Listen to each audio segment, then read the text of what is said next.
Changing gears once again. Discussed bacterial causes of acute diarrhea. Discussed one of the leading protozoan causes. Now we're going to discuss some of the leading viral causes. Rotavirus is a double-stranded RNA virus. It has a dual capsid, and that dual capsid is probably going to aid it in being able to pass through the gastrointestinal tract relatively undamaged so that it can be passed out with the feces and taken up by the next host. Counts for about 50% of all cases of acute diarrhea here in the US. About 1 million cases per year. 70,000 hospitalizations and half of the mortality rate. Sorry, I misspoke. It's half of the mortality rate of due to diarrhea is going to be due to rotavirus. Again, as we've seen in everything here, it is a fecal oral route.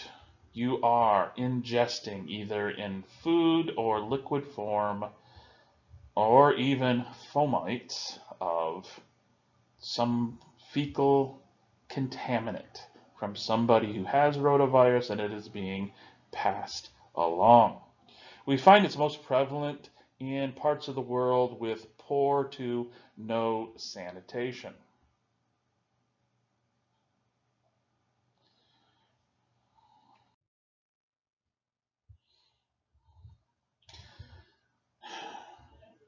The second virus that you're going to find in a clinical setting here in the US is going to be norovirus.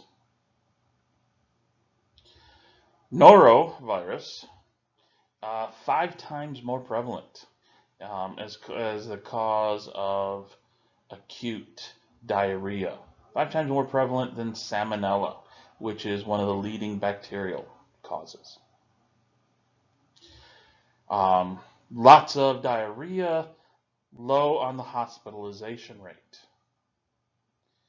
Norovirus, turns out if you go on a cruise and you'll hear, they try to keep it quiet, but you'll hear about outbreaks, diarrhea outbreaks on cruise ships.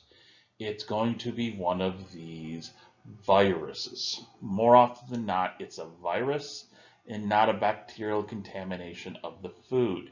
Got to remember, cruise ships have their own self-contained water treatment. So they treat the water. Sometimes the water from the black water tanks can get into the clean water tanks. And next thing you know, you are drinking one of your fellow passengers' poo. And it just goes from there.